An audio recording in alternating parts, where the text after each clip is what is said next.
MG listener, apakah Anda masih ingat dengan suara yang khas ini? Nah, suara ini sempat membuat saya dakdikduk tahun lalu, Maret tahun lalu.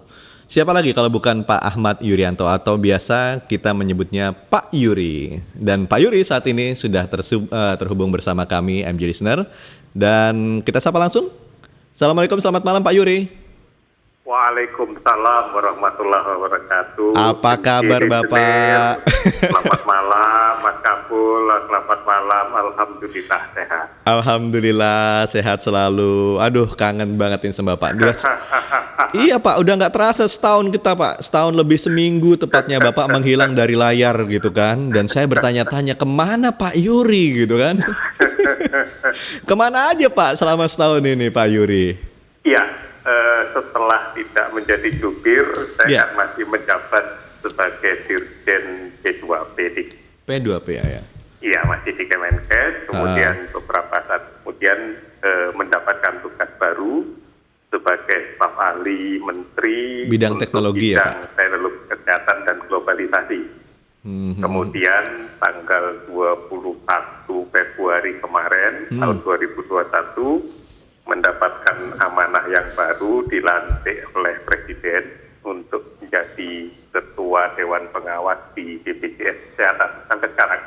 Oh, dan jadi Bapak insya Allah sampai 2026. Oh, Bapak jadi sekarang Ketua Dewas BPJS? BPJS Kesehatan. BPJS Kesehatan maksud saya, iya. Iya, betul. Sampai tahun 2026? Pelantikannya mengamanatkan untuk kepengurusan 2021 sampai 2026. Luar biasa. Selamat Pak Yuri. Bapak berada di tempat yang cocok itu. Itu saya dengar cukup kompleks masalahnya ya Pak ya, BPJS Kesehatan ya Pak? Iya. Sebenarnya bukan masalah cocok gak cocok kalau kita bisa memahami mandat, karena ini kan perintah gitu. Dan kita memahami substansi regulasinya, itu aja lah yang kita pegang. Jadi Bapak ngomong perintah itu saya jadi ingat bahwa Bapak itu adalah seorang tentara rupanya. Artinya bahwa semua jabatan itu tidak pernah saya minta. Betul, betul. Dan Bapak kalau saya melihat di bulan Maret awal-awal pandemi tahun lalu itu cukup membuat publik tenang dan jelas mendapatkan informasi Pak. Jadi maksud saya dari mana Bapak bisa belajar seperti itu Pak? Saya heran Bapak seorang tentara tapi bisa menyampaikan banyak hal dengan clear dan membuat publik tenang. Ya, yang pertama basic instinct dari semua insan kesehatan itu adalah jadi promotor kesehatan. Iya. Itu apapun latar belakang ilmu kesehatannya, maka dia harus menjadi seorang promotor kesehatan. Dia menyadari betul bahwa lahan terdepan dari pembangunan kesehatan ini adalah promotif. Promotif. Ya, betul. Karena kalau tidak dilakukan promotif dengan baik, maka ke belakang kita tidak akan mampu menangguhi. Saya sebetulnya. Kemudian COVID-19 itu adalah penyakit menular. Dan ini menjadi salah satu tugas fungsi yang existing di Direktorat Jenderal Pencegahan dan Pengendalian Penyakit Kemenkes. Sebenarnya saya berbicara pekerjaan saya gitu. Ya, jadi sehari-hari yang Bapak hadapi ya Pak ya? Iya, memang itu yang dihadapi. Memang itu yang Bapak hadapi. Iya, di samping TBC, malaria dan yang lain-lain. Saya ingat ketika Bapak keluar dari sebuah ruangan menggunakan jas berwarna abu-abu kalau nggak salah ketika itu, dan yang paling membuat kami ketika itu cukup cemas adalah ketika Bapak menyebutkan nama kasus. Jadi kayak misalnya tanggal 9 Maret 2020 itu saya sempat catat Pak. Jadi kasus nomor 07, perempuan 59 tahun, kondisinya nampak sakit ringan sedang. Ini adalah kasus imported case gitu. Buat kami para wartawan ketika itu imported case itu apa gitu kan. Gimana Pak bisa sampai memberi namingnya itu berdasarkan nomor ketika itu kan, sekarang sudah tidak menggunakan itu. Sampai saat ini semua terregistrasi ya. Iya. Hanya memang tidak mungkin pada saat puncak kasus dengan kasus harian di atas 2.000, 4.000 kita sabut satu-satu, nggak mungkin ya. Iya, iya. Tapi pencatatan kita ada registrasinya. Kenapa? Karena ini standar yang diminta oleh WHO. Bahwa harus ada identifikasi COVID dari penderitanya yang berisi nomor identifikasi, kemudian jenis kelamin, usia. Ini standar sudah. Seluruh dunia melaporkannya sama. Hanya pada waktu itu kita menyebutkan imported case karena dari tracing yang kita lakukan ternyata kita meyakini kontaknya terjadi di luar Indonesia. Karena kita tahu bahwa vokal utama, fokus yang awalnya, vokal kejadian yang utama itu adalah di Wuhan kan. Wuhan, betul. Ya, tidak di Indonesia gitu. Artinya bahwa awal-awal penularan itu adalah dari orang yang memiliki riwayat perjalanan ke daerah-daerah atau negara-negara yang saat itu memiliki kasus yang signifikan tinggi gitu. Tapi sekarang dengan bertambahnya waktu, penularan lokal pun terjadi dan sekarang didominasi oleh penularan lokal gitu. Betul.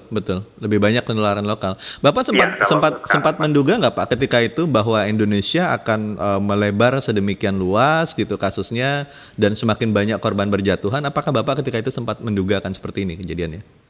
Awal kali di tahun 2019 WHO sudah memberikan warning ke seluruh dunia. 2019 Pak? 2019 akhir. Oke, ketika awal-awal pandemi. Makanya kan namanya COVID-19. Betul. Jadi di sekitar Desember, setelah ada laporan ada kasus radang paru-paru yang masif pada beberapa orang di Wuhan. Dan kemudian penyakit ini dirawat di rumah sakit dengan tata cara seperti penanganan pneumonia biasa. Ternyata malah menimbulkan penularan ke petugas kesehatan. Sehingga kemudian diyakini dalam waktu cepat ini menular antar orang ke orang. Nah, human to human transmission ini akan menjadi potensi yang luar biasa apabila kemudian tidak terkendali sebarannya. Saat itu ternyata sudah betul-betul tidak terkendali karena ketidaktahuan. Kita tahu Wuhan itu kan salah satu kota favorit untuk destinasi wisata. Di China. Hampir seluruh dunia orang datang ke sana itu ya. Betul. Dan terjadi kontak dekat dan sebagainya. Inilah kemudian WHO mengatakan ini akan berpotensi menjadi kedaruratan kesehatan masyarakat. Ini berpotensi menjadi public health emergency dan meminta semua negara di dunia untuk kemudian memberikan perhatian. Harus memberikan concern. Perhatian bukan hanya antar negara, tetapi perhatian WHO, international concern. Karena berpotensi menimbulkan wabah. Dan ternyata benar. Pak, saya jadi ingat juga ketika awal-awal pandemi ini, jadi kalau Bapak bilang bahwa menular dan segala macam, lalu Bapak memberikan informasi yang betul-betul clear. Itu saya ingat ketika Metro TV ketika itu, setiap sore kalau Bapak mulai bicara, kita pasti breaking news. Dan itu selama berapa bulan? Pokoknya 140 hari. 140 hari. Tanpa libur, tanpa telat. Iya betul. Sampai saya mengabadikan Pak, saya pribadi saya mengabadikan wajah Bapak mulai dari awal ketika Bapak menggunakan jas sedemikian rapinya sampai akhirnya Bapak pakai batik dan masker Bapak pun itu batik yang senada dengan baju Bapak. Itu bagaimana Bapak bisa sedemikian berubah dari jas menjadi batik? Itu apakah Bapak punya filosofinya atau Bapak punya memang tujuannya supaya membuat publik jadi ya lebih rileks lah seperti itu atau bagaimana Pak ya? Kalau pakai jas itu hanya sebuah kecelakaan aja. Kecelakaan ya Pak? Kenapa Pak kecelakaan? Habis dilantik untuk menjadi dirjen.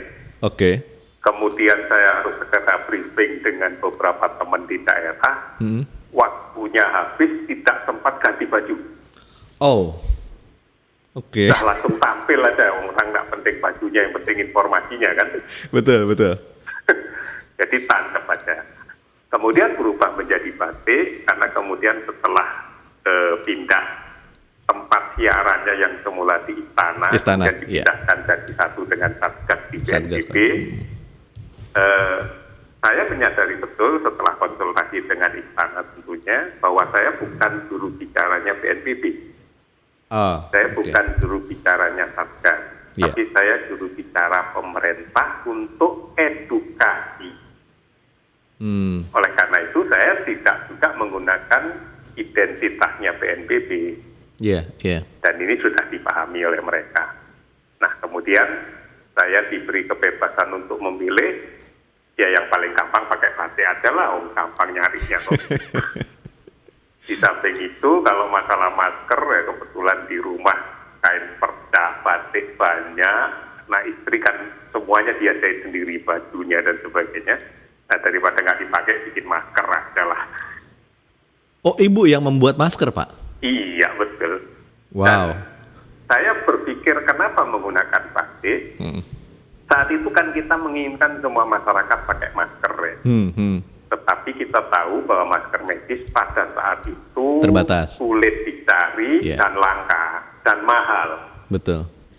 Kemudian WHO sendiri juga mengatakan masker kain pun cukup efektif asal digunakan dengan baik. Nah untuk meyakinkan itu adalah kain, saya mikir ya pasti batik. Kalau saya pakai kain polos dikira nanti bukan kain gitu. Iya betul. Ya udahlah pakai batik aja. Kalau masalah matching-matchingan ya dicocok-cocokin aja lah. Tapi saya sempat berpikir ini jangan-jangan Bapak ketika itu sedang mempromosikan jualan batik ini. Nah, saya kebetulan masker bikin banyak karena ternyata yang minta banyak. Yang minta banyak, jadi di komplek perumahan saya, satpam pada nggak punya, kita bagi tukang sayur yang lewat, nggak punya, kita bagi aja lah, nggak masker, cuma jahit begitu aja kok. Ibu yang membuat juga Pak, itu Pak? Iya, betul. Wah luar biasa. Nggak terpikir ketika itu Bapak memasarkan dengan merek Yurianto Mas gitu loh? Tidak etis saat itu kalau saya menjual barang yang kemudian saya harus minta masyarakat pakai gitu. Oh iya. Iya. Dan saya tidak merasa bahwa barang saya itu punya harga yang cukup untuk dijual, lebih baik saya bagikan aja lah. Jadi satu pernyataan Bapak yang membuat saya sempat ketawa ketika itu adalah dalam konferensi pers Bapak menunjuk wartawan, jadi wartawan siapa yang bertanya, kemudian ada satu wartawan bertanya lagi, terus Bapak bilang, kamu bukannya tadi udah nanya ya? Jangan banyak tanya, batuk nanti gitu. itu saya masih ada rekamannya Pak, saya bisa tunjukkan sama Bapak, jangan banyak tanya, batuk nanti. saya ini kok tentara, tapi kok punya rasa humor gitu loh. Gimana itu ininya Pak ya? Iya, teman-teman media banyak ya. Betul. Tentunya nggak adil kalau saya kemudian hanya memberikan kesempatan ke satu orang tuh terus-terusan tanya, karena yang angkat tangan tuh banyak banget. Jadi saya hanya meminta digilir gantian. Kalau kesempatan masih ada, silahkanlah pertanyaan kedua atau ketiga. Kalau temannya sudah dapat gitu loh. Karena di mata saya kan teman-teman media itu sama semua gitu. Saya nggak melihat medianya apa gitu ya. Karena apapun pasti akan sampai ke masyarakat. Nah, tentunya namanya teman-teman media kan ingin memiliki berita yang lengkap gitu ya. Jadi saya memang katakan ya jangan tanya lagi lah, gantian sama temennya yang lain. Kalau tanya terus, terus nanti malah batuk. Itu kami di newsroom sampai ketawa tuh Pak dengar itu Pak. Jadi saya awalnya Bapak itu ngomongnya tuh serius gitu kan, sampai kami itu dak-dikduk karena Bapak nyebutin kasus, begitu terakhirnya pertanyaan itu tuh. Iya, rindu nggak Bapak dengan suasana seperti itu Pak? Berada di depan kamera, kerumunan wartawan, Bapak menjelaskan hal-hal yang kalau menurut saya itu adalah hal yang baru gitu loh. Bapak rindu nggak dengan suasana seperti ini? Saya sebenarnya tidak kemudian berpikir tentang suasana yang diciptakan ya. Iya. Tetapi kesempatan saya untuk bisa berbicara, mengedukasi masyarakat, ini yang saya rindukan. Kita tahu, meskipun saya pada waktu itu punya kemampuan untuk siaran nasional dengan teknologi yang ada, tetapi saya selalu kontrol, karena setiap pagi sebelum jam 6 Indonesia bagian Barat, saya pasti akan mencari kesempatan untuk bisa bicara dengan teman-teman di daerah. Melalui RRI di daerah Tahuna, Toli-Toli, Tambua, dan yang lain-lain. Saya ingin bertanya, apakah message yang saya sampaikan dengan fasilitas nasional adalah message yang dia butuhkan di daerahnya? Karena kan kita menginginkan masyarakat punya peran serta aktif kan? Iya, betul. Ternyata tidak seluruhnya adalah message yang dia butuhkan. Oh, misalnya apa Pak yang tidak semua dia butuhkan? Ya contoh yang sederhana, di beberapa daerah mengatakan, oh di tempat kami nggak ada COVID Pak. Saya tanya loh, kenapa? Data saya kan mengatakan ada ya, kenapa? Di tempat kami sudah nggak ada pengumuman dari pemerintah, di tempat kami PSBB sudah dicabut, di tempat kami pos-pos yang biasanya diisi oleh Satpol PP dan sebagainya sudah ditutup semua. Jadi kami pikir ya sudah nggak ada COVID. Betul. Itu COVID hanya di Jakarta aja. Inilah yang kemudian menjadi sebuah tantangan yang menarik untuk kita, karena memang disparitas pemahaman masyarakat kita kan nggak selalu sama ya, disparitasnya cukup tinggi lah gitu ya. Dan belum tentu televisi itu media yang efektif.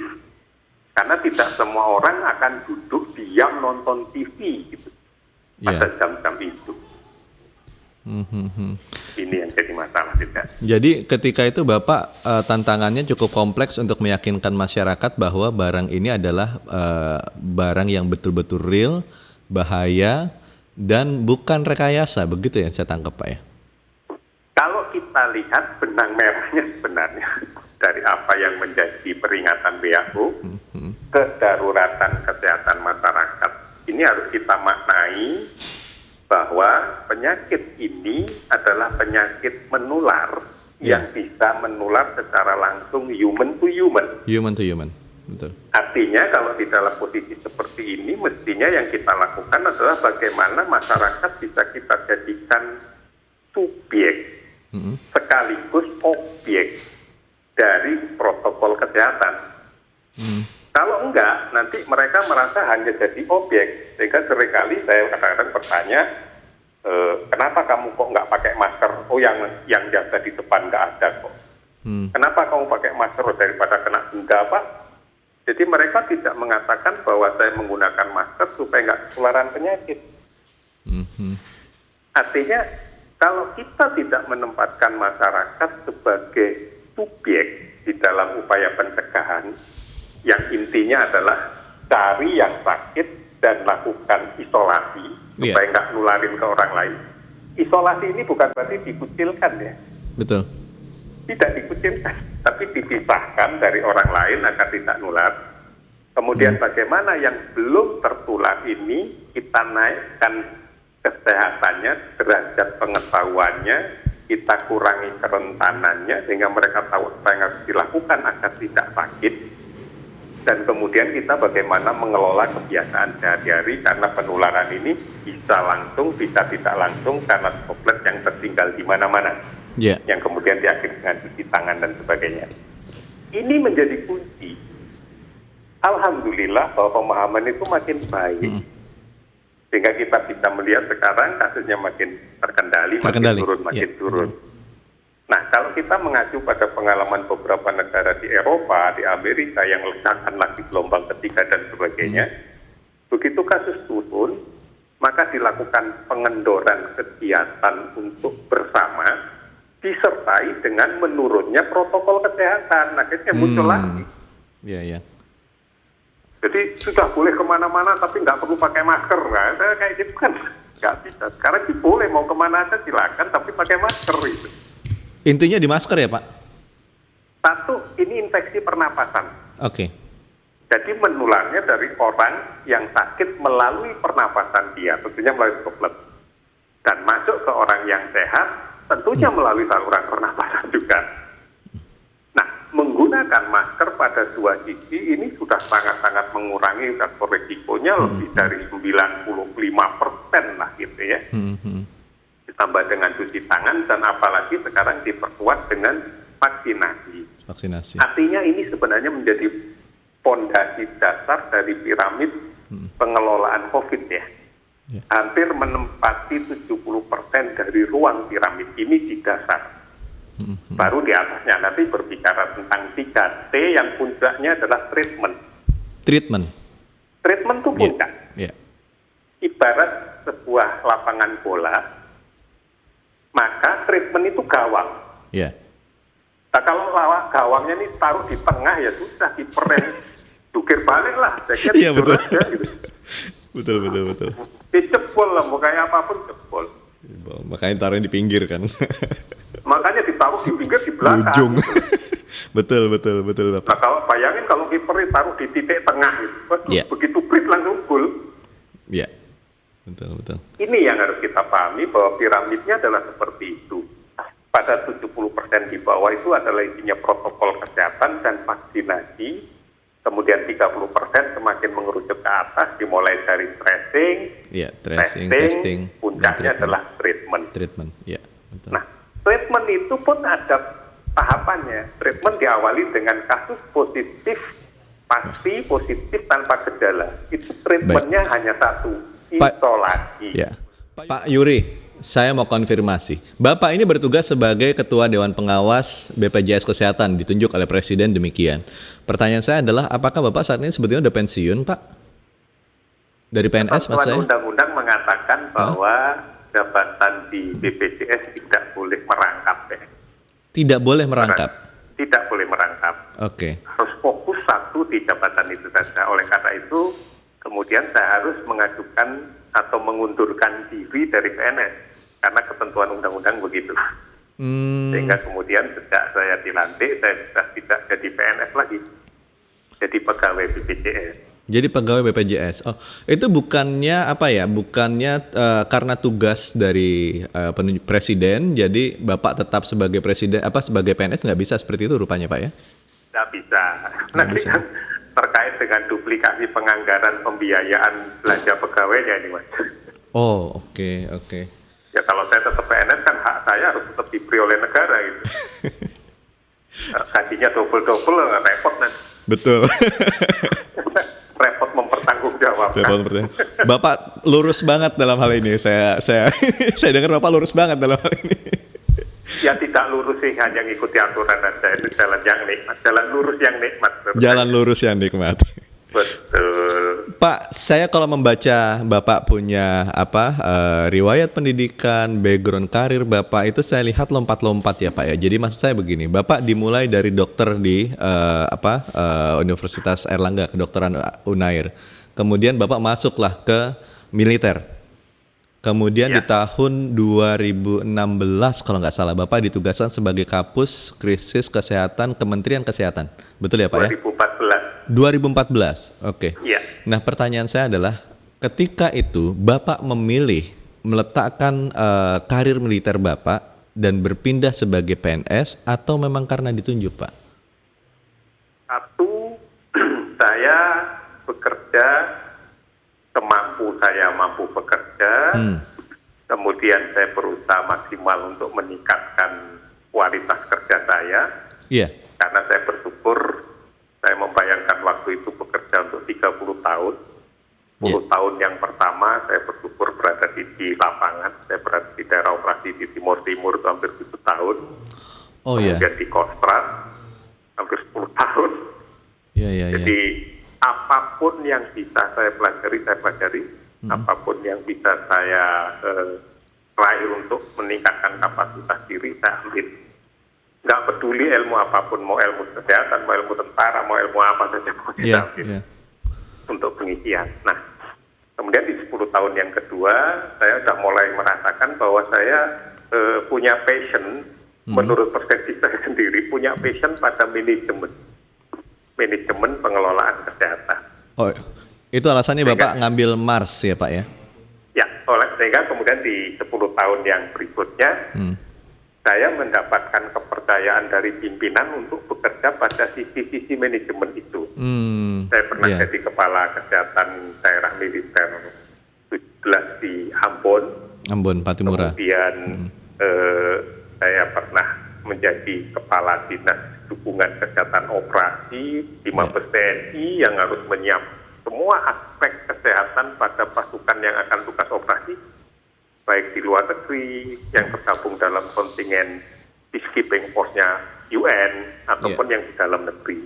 Operasi pengamanan perbatasan, pulau terluar, daerah rawan, itu harus disiapkan pada semua aspek. Nah, kemudian juga beberapa kali ditugaskan untuk menjadi komandan atau yang mengkoordinir Satgas Penanggulangan Bencana, yang kemudian ini adalah pekerjaannya Kemenkes. Iya. Pada waktu itu kan semuanya TNI gitu ya, setelah reformasi kan TNI tidak ditepat balik pada fungsinya, tetapi karena Kementerian Kesehatan harus memimpin dan kemudian belum punya orang, ya akhirnya pijet TNI untuk disuruh mimpin gitu. Hampir di semua bencana saya hadir.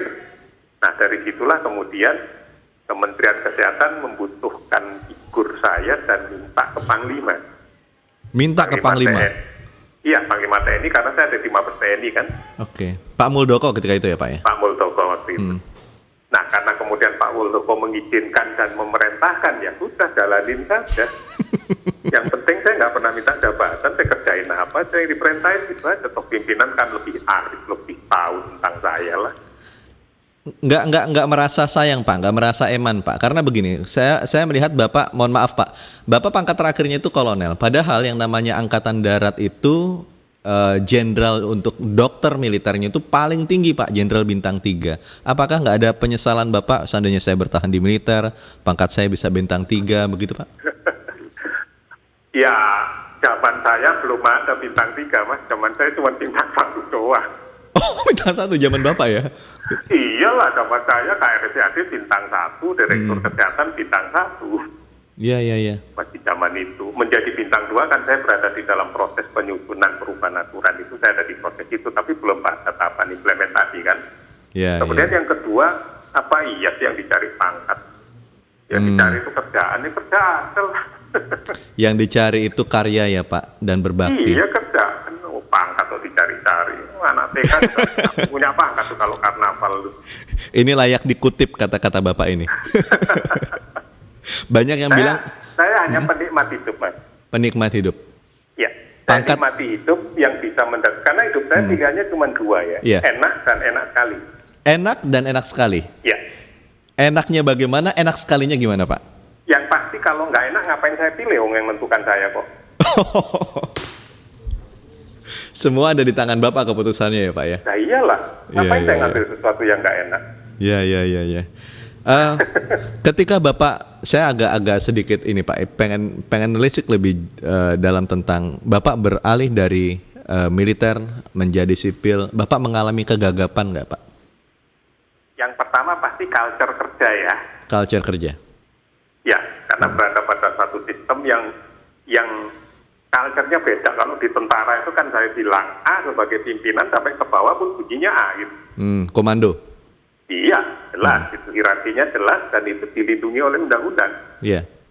Sehingga kalau tidak mengikuti perintah atasan disebut insubordinasi kan. Ada aturan undang-undangnya itu hukuman disiplin militer. Jelas. Betul. Nah di sipil tidak seperti itu. Karena semua anggota, semua staf saya punya kebebasan berpendapat. Sehingga meskipun sudah diputuskan masih ngeyel, Pak kalau begini gimana gitu. Ya, saya menyadari betul karena kan kehidupan di militer saya kan tidak 100% ada di barak terus ya. Saya tinggal di kampung, saya hidup sama orang-orang sipil, dan saya beberapa kali bekerja, cari tambahan rezeki, jaga-jaga rumah sakit. Nah itu ketemunya orang sipil semua ya, dinamika itu ya bagi saya bukan sesuatu yang betul-betul menimbulkan shock atau enggak. Ketika Bapak menghadapi anggota tim atau taruhlah staf Bapak yang ngeyel seperti Bapak bilang tadi, apa yang Bapak lakukan? Ini yang menarik Mas. Jadi Jadi ngeyel itu pasti basisnya adalah pendapat kan. Iya. Dan pendapat tentunya kalau berbicara tentang sebuah diskusi, tentunya pendapat itu ada basis ilmiahnya atau basis evidence-nya. Iya. Ya kalau sudah dilarikan kepada arah itu, biasanya kita akan gampang menemukan titik temu gitu ya. Iya. Tetapi kalau ngotot pada apa yang dia lihat, ya contoh yang sederhana saja lah, sebenarnya perbedaan itu nggak ada. Setelah kita diskusikan, ya ibaratnya orang lihat kaleng deh, kalau dilihat dari atas kan kelihatan bulat gitu ya, dilihat dari samping kelihatan kotak. Kotak, iya. Nah kalau kemudian mau berantem bulat dengan kotak nggak akan pernah selesai. Padahal barang yang sama, objek yang sama. Iya, tapi kalau kemudian kita tanya, kenapa kamu bilang bulat? Oh karena saya lihat dari atas Pak. Oh iya, kalau saya lihat dari samping kotak. Jadi simpulannya sederhana, kaleng kalau dilihat dari atas bulat, kalau dilihat dari samping kotak, selesai kan. Jadi masalah sudut pandang ya Pak? Betul. Berapa lama Bapak butuh penyesuaian seperti ini Pak? Kebetulan di militer itu kan adaptasinya tidak sulit ya, karena di jajaran militer pun ada orang sipil kan. Iya. Kemudian kita juga namanya di Markas Besar TNI, mitra kementerian lembaga kita kan banyak yang orang sipil gitu kan. Iya. Sehingga bergaul dengan mereka ya sudah lama lah, ini bukan urusan masuk kampung ini. Ya kan, saya memang ya kambing yang main di pinggir-pinggir hutan lah gitu. Pak, Bapak ditunjuk oleh Presiden menjadi Ketua Dewan Pengawas BPJS. Saya agak lompat ke BPJS ini Pak, BPJS Kesehatan. Apa Bapak punya desain untuk BPJS Kesehatan saat ini Pak? Karena selama ini kan yang muncul BPJS Kesehatan mengalami kerugian, BPJS Kesehatan inilah itulah. Ada Kak kira-kira yang sesuatu yang apa yang harus Bapak lakukan untuk hal ini, mengatasi hal ini?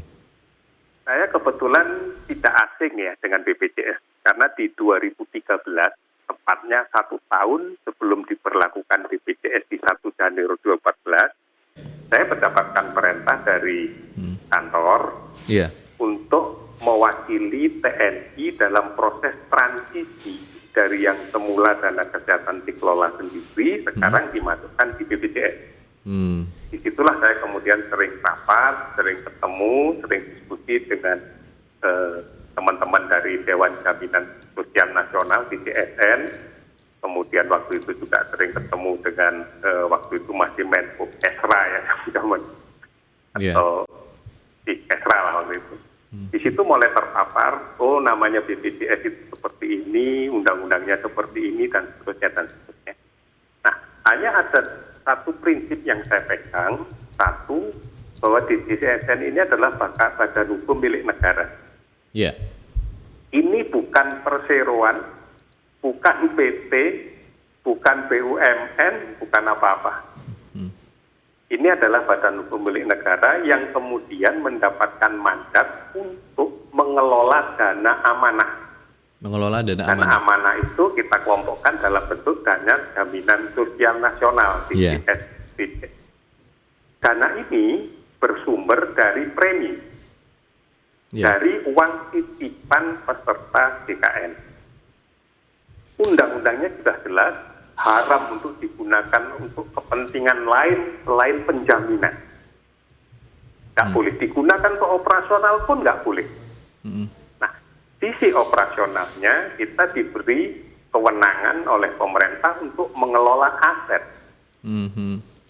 Aset inilah yang kita kelola, karena asetnya cukup besar karena peralihan dari asetnya PT Ases waktu itu. Dikelola, inilah yang kemudian digunakan untuk dana operasional. Sepanjang kita memegang dua prinsip ini saja, tidak ada masalah. Nah, kalau kemudian besar pasak daripada tiang pada periode-periode sebelumnya, kita melihat permasalahannya. Mungkin pemasukannya yang kurang.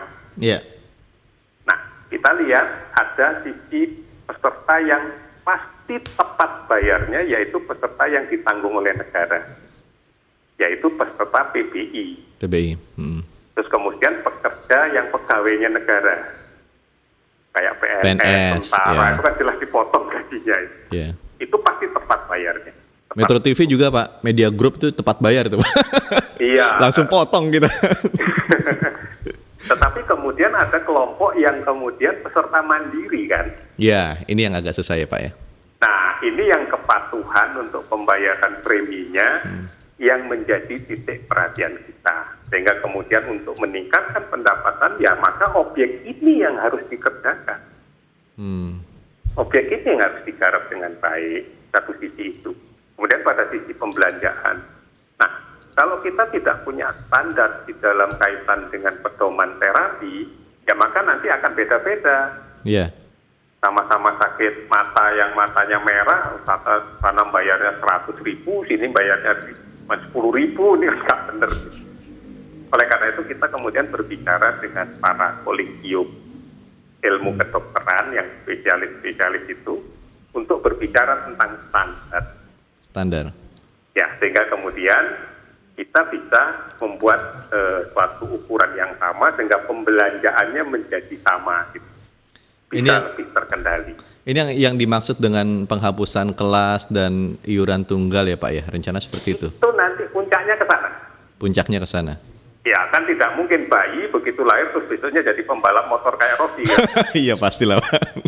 Ada proses gitu. Iya. Nah kalau kemudian kita bayangin anak kita yang baru lahir sudah jadi pembalap, belikan helm dan sebagainya, ya hilang anak itu masukin helm, hilang orang itu. Ada mekanisme yang harus kita pahami dan ini harus dipahami bersama. Kemudian yang berikutnya yang harus juga kita perhatikan adalah terkait dengan mandat undang-undang yang mengatakan tentang universal health coverage. Karena undang-undang mengatakan bahwa semua penduduk, bahkan orang asing yang tinggal lebih dari 6 bulan di Indonesia harus jadi peserta. Iya. Nah inilah yang kemudian kita campaignkan terus, sehingga semakin lama pesertanya makin banyak, tentunya premi yang kita terima juga makin banyak, dan seterusnya. Sehingga alhamdulillah kalau kita hitung neraca, di tahun 2021 neraca ya, cash flow-nya, bukan realnya, cash flow-nya kita sudah nggak pada posisi defisit lagi. Bapak tadi bicara tentang peserta mandiri ya. Saya jadi ingat bahwa ada moral hazard di peserta yang saya akan membayar ketika saya butuh perawatan. Jadi saya baru bayar iuran, saya baru mendaftar ketika saya butuh perawatan. Ketika saya sudah sembuh, saya tidak mau membayar lagi, tidak mau melanjutkan iuran. Apa kira-kira Pak yang akan Bapak lakukan untuk peserta-peserta yang seperti ini ya Pak ya? Ya, kita sudah punya regulasinya Mas. Iya. Jadi kalau ada peserta non-aktif ya dicoret. Ya ibaratnya kalau kita ikut arisan terus gak bayar, masa kopioan mau dapet sih? Iya betul. Lah kok enak lah yang bayar terus kan marah nanti. Ya nggak adil ya Pak ya buat peserta yang lain. Ya nggak adil lah, gak bayar kok mau dapet dari mana ceritanya. Iya. Kita menyalahgunakan amanah itu. Amanahnya kan ya yang bayar arisan lah, yang dapat arisan. Nggak bayar arisan, dapat arisan gimana ceritanya? Iya. Ini yang kemudian kita tegaskan lagi dalam regulasi kita, dan ini jadi pedoman kita. Pak, satu hal, kita kembali lagi soal COVID dan kita kaitkan dengan BPJS Kesehatan ini. Kalau misalnya COVID sudah menjadi endemi, bisa diatasi, kemudian kita masukkan dia dalam kelompok penyakit-penyakit seperti penyakit yang lainnya, apakah ada rencana bahwa COVID tidak lagi ditanggung pemerintah, tapi ditanggung oleh BPJS? Sudah ada mekanisme yang kita buat, sisi regulasi, kemudian kita sekarang sedang melaksanakan pemantauan pada sisi implementasi. Sisi regulasi dengan peraturan Menteri Kesehatan yang baru, di mana COVID, karena undang-undang bencana mengatakan pandemi COVID ini adalah bencana, maka tanggung jawab negara, tanggung jawab pemerintah. Nah kalau sudah menjadi endemi, artinya bukan pandemi, maka kembali pada existing. Ada yang kita lakukan perubahan di peraturan Menteri Kesehatan, yang dulunya COVID dibayar cost per day, jadi satu hari habisnya berapa ya satu hari, ya itu yang akan dibayar. Sementara di DKN tidak mengenal cost per day, yang adanya case-based group. Oleh karena itu sejak 1 Oktober kemarin kita sudah merubah, meskipun masih dalam rangka pandemi, untuk merubah mekanisme pola penjaminan kesehatan COVID yang berbasis case-based group. Tentunya case-base ini dibuat oleh expertnya gitu ya, dan sudah dijalankan oleh rumah sakit. Sekarang kita melakukan pemantauan. Suatu waktu nanti manakala WHO mencabut pandemi, yang boleh mencabut WHO ya, karena yang menetapkan WHO. Nanti begitu WHO menyatakan pandemi dicabut, maka kembali kepada existing. Kalau existing adalah kalau peserta JKN karena dia peserta aktif dan menitipkan dana amanahnya, ya tanggungan BPJS. Tapi kalau bukan peserta, ya saya katakan tadi, nggak ikut arisan, mau dapat dari mana ceritanya itu. Nah inilah yang kemudian sekarang masih kita diskusikan dengan Kementerian Kesehatan, Kementerian Keuangan, bagaimana kalau yang sakit bukan peserta JKN. Karena kami akan dosa apabila membayarkan dengan uangnya orang yang peserta. Kan nggak adil. Nah, sekarang bagaimana? Ini siapa yang nanggung? Nah, ini yang sedang sampai saat ini masih berproses. Tetapi kalau kami ditanya solusinya apa? Ya jadikan mereka peserta semua gitu. Jalankan universal health coverage, selesai urusan itu. Iya. Sebenarnya itu yang pada sisi kami ya. Nilai tawar pada sisi kami itu. Tentunya mekanisme ini tidak mudah dan perlu proses. Gitu. Saya bertanya seperti ini karena begini Pak. Jadi ketika menjadi endemi, kemudian seperti yang Bapak katakan tadi, jadi case based rule gitu, jadi ditanggung oleh mereka sebagai peserta. Dan sementara penyakit ini penularannya kan meskipun sudah jadi endemi, pasti penularannya masih tidak akan berubah gitu kan Pak. Nah, saya membayangkan tidakkah BPJS akan mengalami kerugian atau ya masalah serius soal keuangan karena jumlah penderita COVID ini belum tentu langsung menurun drastis menjadi ya bisa dikatakan sekitar 1 juta atau 2 juta, bisa jadi masih jutaan orang gitu loh Pak. Gimana ya Pak? Ya tentunya penilaian kapan menjadi endemi ini kan betul-betul jeli ya. Iya. Betul-betul jeli karena ini expert. Bagaimana masalah endemi kita tangani? Sebenarnya kita punya pengalaman banyak. Malaria masih endemi di beberapa tempat, DBD masih endemi di beberapa tempat. Betul. Kita bisa menyelesaikan itu gitu ya. Nah, kalau kasusnya masih tinggi dan masih banyak, penularan masih tinggi, saya pikir belum jadi endemi lah, itu masih pandemi itu. Di seluruh dunia pun sekarang masih belum ada yang berani mengatakan bahwa dirinya sudah tidak mengalami pandemi lagi gitu. Ya, meskipun kasus sudah melandai mungkin Pak ya. Melandainya tetap aja pandemi level 1. Ya, betul. Tidak berani mengatakan kami sudah endemi, nggak bisa. Kenapa? Ini kan masalah planet bumi. Oke, kita bisa mengendalikan, insya Allah seterusnya bisa. Tapi manakala kemudian kita membuka komunikasi, membuka transportasi, membuka semua investasi, dan kemudian semua orang bisa datang ke kita untuk kepentingan itu, apakah risiko tidak meningkat? Iya. Di banyak negara yang sudah kita pelajari, bahwa pada saat mereka mulai mengendorkan, larangannya dikendorkan, termasuk keharusan protokol kesehatannya juga dikendorkan, meledak lagi.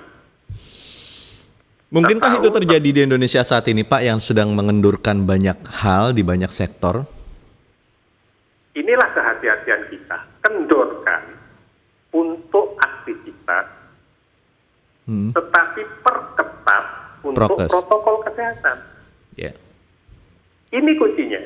Kita lihat tetangga kita, Singapura, begitu bangganya dengan vaksinasi 81%, angkanya sudah rendah, sekarang kasus hariannya jauh di atas kita. Iya, betul. Betul.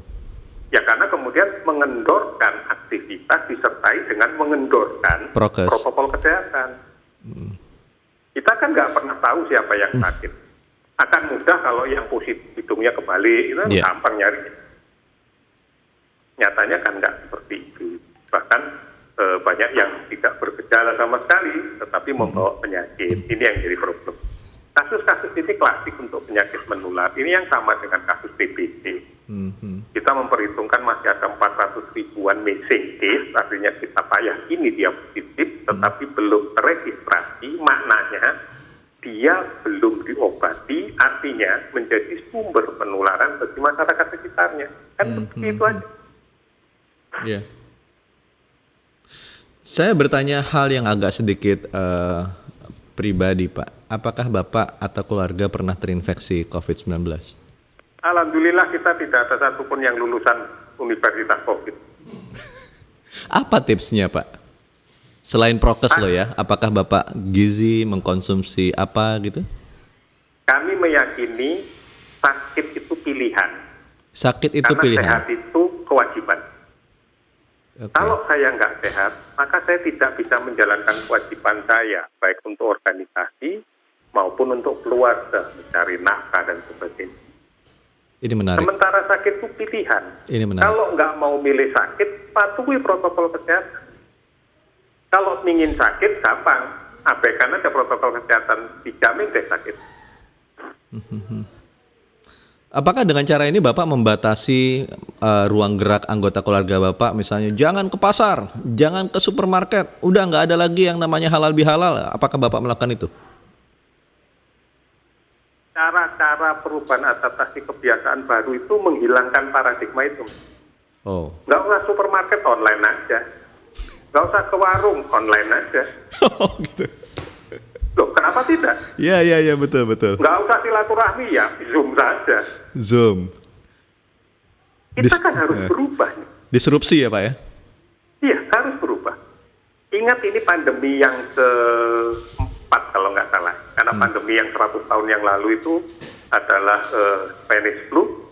100 tahun sebelumnya lagi kolera, 100 tahun lagi sebelumnya pest. Jadi ini keempat. Siklus 100 tahunan. Apa sih yang menyelesaikan? Bukan obat, bukan vaksin, tapi perubahan perilaku. Kolera hilang setelah ada jambanisasi seluruh dunia. Ya. Selesai. Jadi yang dibutuhkan adalah perubahan perilaku. Apakah Ini Bapak ibarat komputer di rebooting lah. Iya. Apakah Bapak sekeluarga juga mengkonsumsi misalnya multivitamin, jamu-jamuan tradisional dan lain-lain? Saya kebetulan alhamdulillah di rumah tidak pernah jamu-jamuan karena setiap hari kita makan jamu. Makan jamu maksudnya gimana sayur Pak? asem itu isinya kan lengkuas dan sebagainya. Sayur roti itu kan isinya itu. Kecuali kalau fast food, junk food yang memang nggak ada. Iya. Nggak ada jahenya, nggak ada segala macam. Artinya tapi kalau secara sayur-sayur yang menjadi kultur kita sudah ada semuanya. Lengkaplah itu. Apa sih yang nggak ada di situ? Artinya tidak khusus jamu, tapi memang sayur-sayuran yang sudah mengandung jamu-jamuan di dalamnya gitu Pak ya, seperti jahe, gitu, lengkuas. Ya. Lah iya betul. Kadang-kadang makan sayur asam aja dikira daging, ternyata lengkuas. Itu masalah semua orang Pak, termasuk saya Pak. Salah gigit itu namanya. Iya, kirain rendang, ternyata lengkuas. Ternyata kunyit. Pak, satu pertanyaan terakhir. Estimasi Bapak, kapan pandemi ini akan berakhir? Kalau kita lihat global, ini kan pandemi berarti ngomong planet nih. Iya. Ketimpangan penanganannya luar biasa ya. Pada saat Amerika mengklaim dia punya cadangan vaksin 4 kali jumlah populasi penduduk, mengatakan sudah 90% divaksin. Pada saat Singapura sudah mengatakan 81% divaksin, kemudian semuanya lebih bagus. Afrika itu baru 1,9% yang divaksin. Dalam arti benua Afrika ya Pak? Benua Afrika. Belum negara-negara yang lain. Artinya ketimpangan ini kalau tidak segera diselesaikan, inilah topik kenapa pada waktu KTT G20 salah satu yang disampaikan oleh Presiden karena sekarang menjadi ketua adalah tentang bangkit bersama. Bangkit bersama. Nggak bisa bangkit sendiri-sendiri, ini musuhnya musuh dunia soalnya. Iya. Kecuali mau pindah ke planet Mars sana, mau bangkit sendirian nggak apa-apa. Oleh karena itu tepat apa yang kemudian jadi kebijakan pemerintah, bangkit bersama. Jadi kalau ditanya kapan pandemi berakhir, kita tidak bisa mengatakan kapan Indonesia pandeminya selesai, ya kapan dunia selesai. Karena ini masalah pandemi, masalah dunia, bukan seluruh masalah dunia. Bukan masalahnya Indonesia saja atau China saja atau negara mana saja, enggak. Dan pengalaman-pengalaman yang mengatakan dirinya sudah mengendalikan, mengendorkan semuanya termasuk protokol kesehatan, sekarang booming kan. Gelombang ketiga Amerika, kemudian negara-negara Eropa mulai muncul lagi. Artinya tidak bisa dia akan mengatakan bangkit sendiri, itu nggak mungkin. Nggak mungkin ya Pak ya? Nggak mungkin. Inilah yang jadi tema yang salah satu tema utama kita menjadi ketua KTT G20 yang nanti akan diadakan di Bali. Ya, kita jadi ketuanya sekarang Pak. Presidensi kita pegang. Ya. Bangkit bersama pada semua aspek. Bangkit bersama pada semua aspek. Iya, setelah terpuruk oleh pandemi. Betul Pak, kita nggak bebas bergerak ini saat ini. Yang bebas adalah memilih. Bebas memilih, mau sakit atau tidak. Betul. Sakit itu pilihan kok. Dan sehat adalah kewajiban. Sehat adalah kewajiban. Itu sangat menginspirasi sekali Pak. Quotable kalau kita bilang di sini. Iya, jadi kalau ada seseorang membiarkan dirinya sakit, sebenarnya pelanggaran itu. Pelanggaran Pak ya? Karena dia tidak bisa menjalankan kewajiban berikutnya. Ya. Pelanggar. Ya. Baik. Dunia ini kan selektif betul ya. Hanya janin yang sehat yang bisa lahir. Ya, hanya betul. anak kecil yang sehat yang bisa tumbuh menjadi dewasa. Ya. Hanya orang dewasa yang sehat tumbuh menjadi tua. Kalau kemudian muncul penyakit, yaitu karena kelakuan sendiri. Kita punya data. Ya. Akhir Renfra yang kemarin, yang episode 2015-2019, usia harapan hidup kita naik, alhamdulillah, jadi 71,2 tahun. Ya. Satu sisi itu positifnya. Tapi daily loss, hilangnya hari karena sakit, itu juga naik menjadi 8 tahun.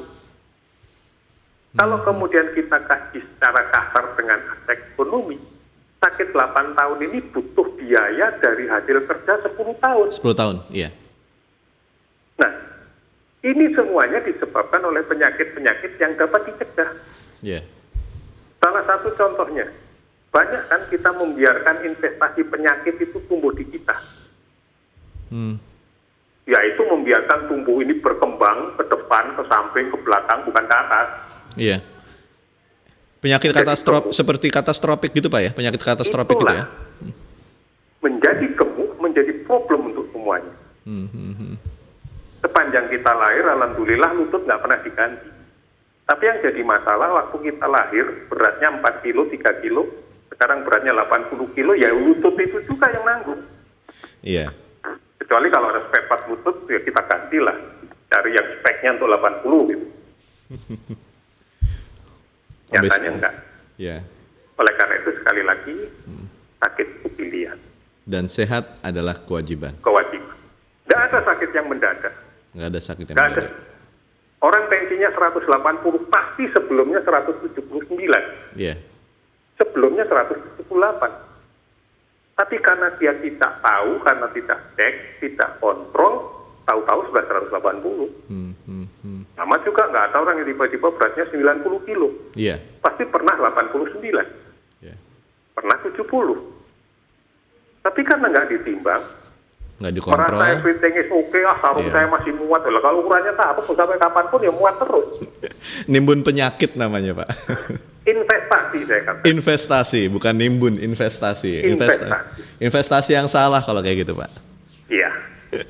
Investasi yang memang disiapkan untuk sengsara. Tentara. Oh sengsara, saya dengar tentara. Investasi untuk sengsara, betul. Karena daily loss 8 tahun itu sama dengan hasil kerja 10 tahun. Nah, kalau kita kerjanya 30 tahun, ya 10 tahun sudah nabung untuk sakit sebenarnya. Betul. Baik.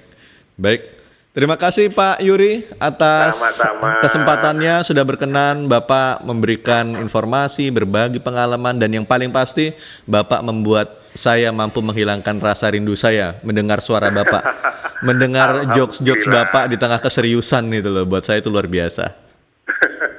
Sehat selalu Bapak, salam buat Ibu, buat keluarga. Sehat semua untuk MG listener, untuk teman-teman di MG Radio, semoga tetap selalu sehat. Dan meyakini bahwa sehat itu sebuah kewajiban. Sebuah kewajiban, betul. Jangan milih sakit. Jangan milih sakit, betul. Karena kalau kita sakit, tidak ada empati dari siapapun. Iya, kita sendiri yang ngerasain soalnya Pak. Sudah sakit, dibawain makanan enak, bawain buah, kenapa nggak pas sehat itu loh? Sudah sakit, suruh puasa, bawain makanan enak, akhirnya yang nungguin yang makan. Iya, dia nggak bisa makan. Nggak bisa makan. Kalau memang niatnya mau menyenangkan kita, ya pas sehat lah, bawain buah yang enak, makanan yang enak, nah itulah. bukan pada saat sakit. Pada saat sakit itu sama dengan penghinaan. Baik Pak Yuri, matur nuwun, terima kasih Bapak. Sama-sama. Sehat-sehat Tetap sehat selalu. semua. Baik, terima kasih Mas.